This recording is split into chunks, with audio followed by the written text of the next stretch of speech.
যারা ভিডিও দেখছেন আসলে সকলেরই জানা প্রয়োজন রক্ত শূন্যতা আছে কিনা কিভাবে। এই যে চোখের নিচের পাতাটা এভাবে নিচের দিকে এই নামালি দেখে নিজে লাল, কিন্তু যদি রক্ত শূন্যতা হয় তখন এই অংশটি সাদা হয়ে যাবে, ফ্যাকাশে হয়ে যাবে। তো রক্ত শূন্যতার আসলে অনেক কারণ আছে। তো বাংলাদেশে প্রতি 5 জনে একজনের কিন্তু এখন রক্ত শূন্যতা।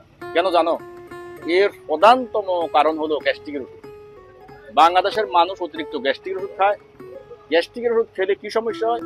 আমাদের পাকস্থলীতে একটা হাইড্রোক্লোরিক অ্যাসিড তৈরি হয়। এই অ্যাসিডের মাধ্যমে আমাদের খাদ্য অ্যাবজর্পশন হয়, অর্থাৎ খাদ্যের আয়রন, ক্যালসিয়াম, ভিটামিন এগুলো কাজে লাগে।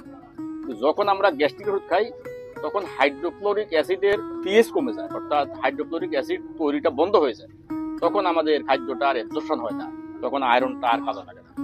এখন এই রক্তশূন্যতার আমরা এড়াতে হয়, সর্বপ্রথম গ্যাস্ট্রিকের ওষুধ খাওয়া একদম বাদ দিতে হবে। ডাক্তারের পরামর্শ ব্যতীত গ্যাস্ট্রিকের ওষুধ খাওয়া যাবে না।